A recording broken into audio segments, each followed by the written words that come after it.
Welcome to the deep dive.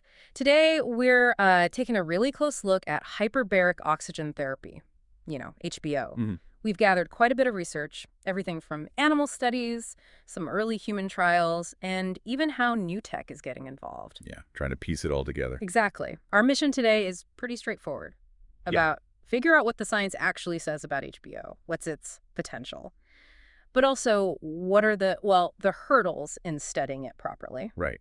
And we'll be looking at how just increasing the body's oxygen levels, which is, you know, the core idea of HBO, is being explored in so many different ways scientifically. Different angles, different conditions. Exactly. How it works, what it might do for various medical issues. It's quite a landscape. Okay, let's jump in then. One of the first things that it really jumps out from the sources is that HBO is being used for quite a few things now. But a lot of the evidence, it's not exactly rock solid yet.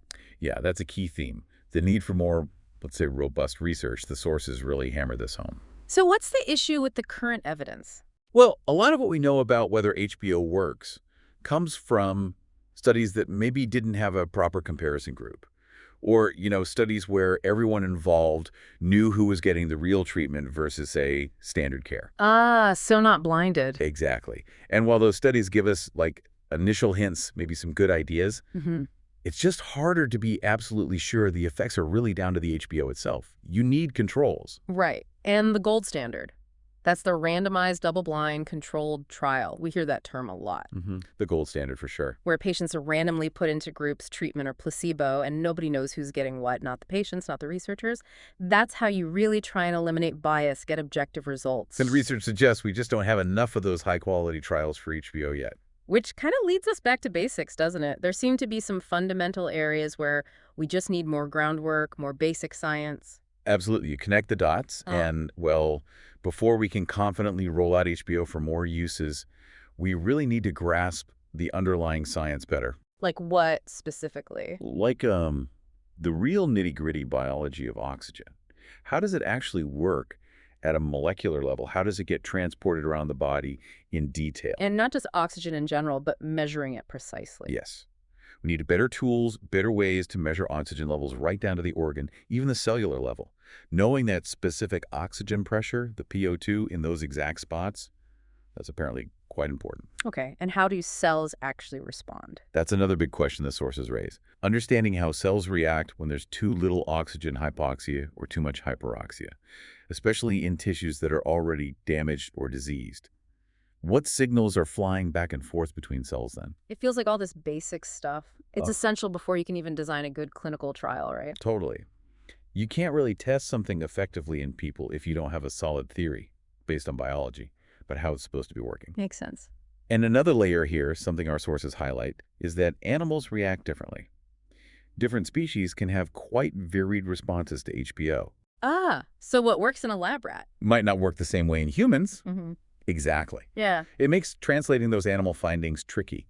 Animal studies give us crucial clues. Yes, they point us in directions, but you can't just assume a direct one-to-one transfer to people. It's more complex. Okay, so let's talk about those animal experiments then. They clearly do play a big part. The research shows they help us figure out how the mechanisms, especially for conditions involving, lack of oxygen or blood flow, like hypoxia, ischemia. Yeah, what's great about animal models is you can control things more. You can try to isolate processes.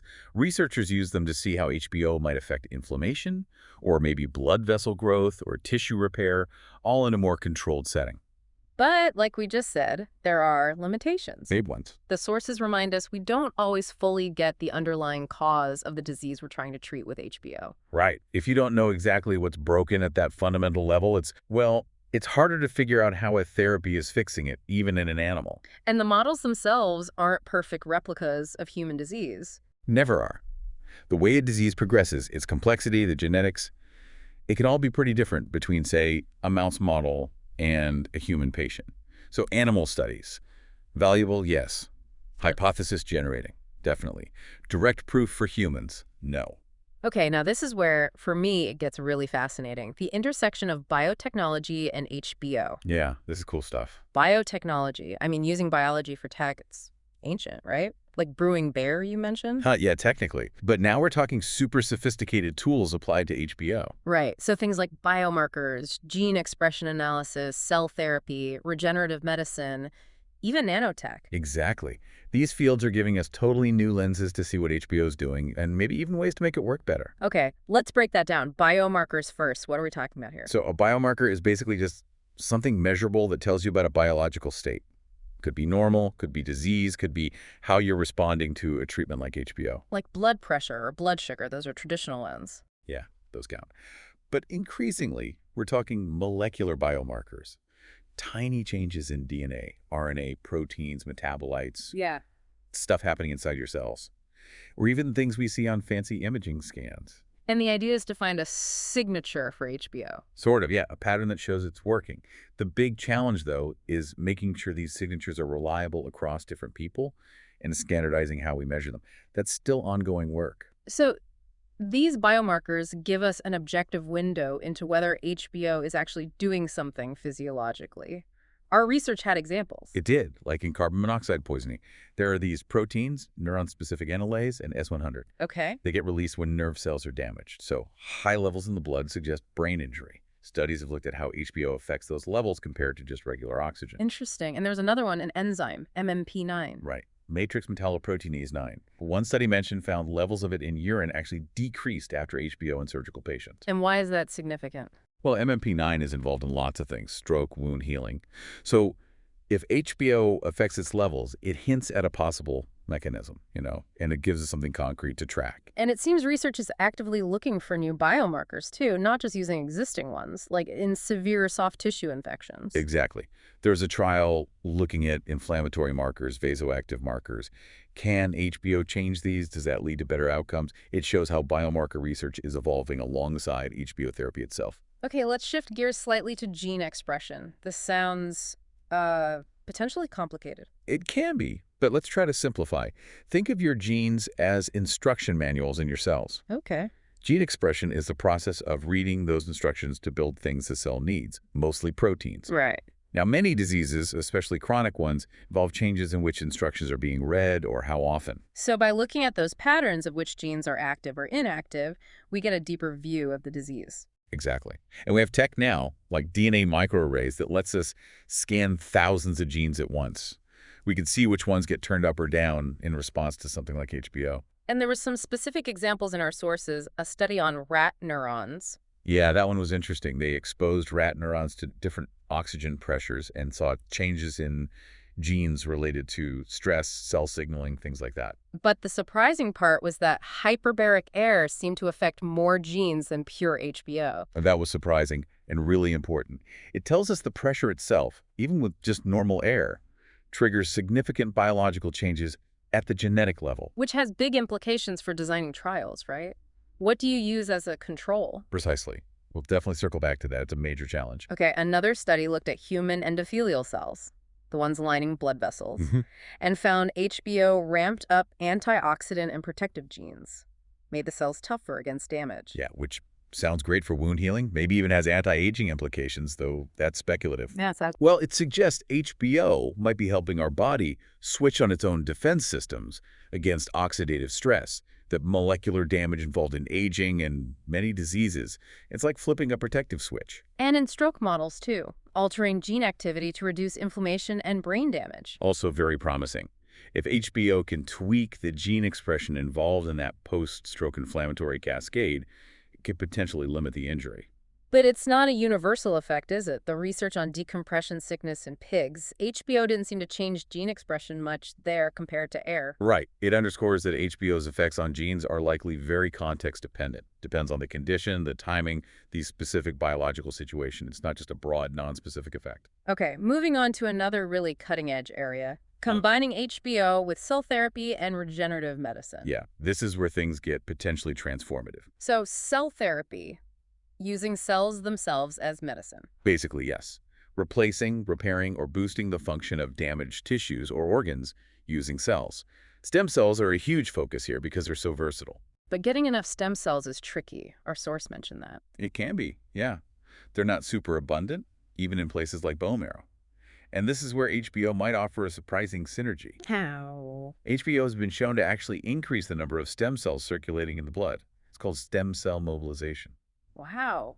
How does that work? The thinking is that the mild oxidative stress from HBO triggers a physiological signal that tells the bone marrow, essentially, release the stem cells. That's fascinating. And it might do more than just increase numbers, like stimulate blood vessel formation, too.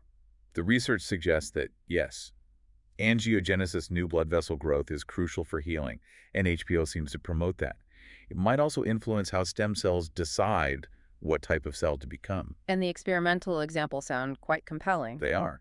Things like HBO helping neural stem cells become neurons, boosting nerve regeneration when combined with certain stem cells, even improving outcomes in animal TBI models when paired with umbilical cord stem cells.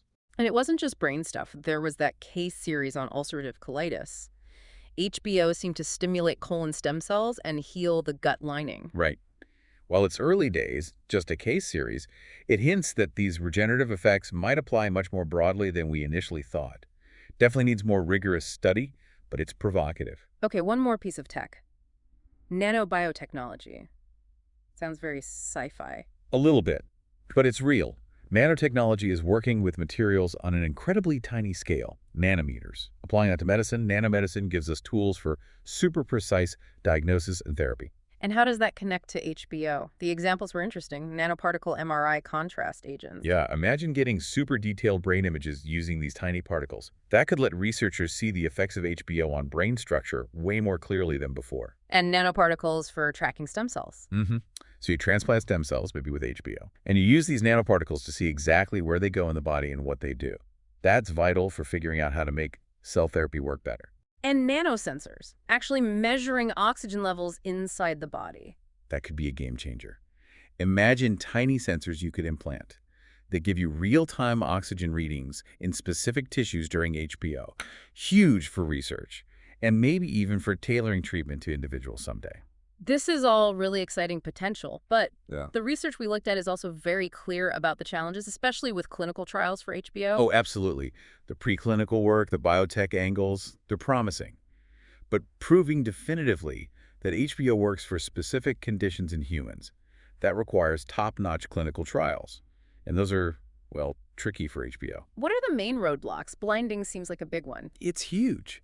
How do you prevent patients or the researchers assessing them from knowing if they're in a high-pressure oxygen chamber? It's physically obvious. And that lack of blinding opens the door to bias, right? Placebo effect, or researchers maybe interpreting results more favorably if they know who got the real deal. Exactly. It clouds the picture. And then there's the money. Always a factor.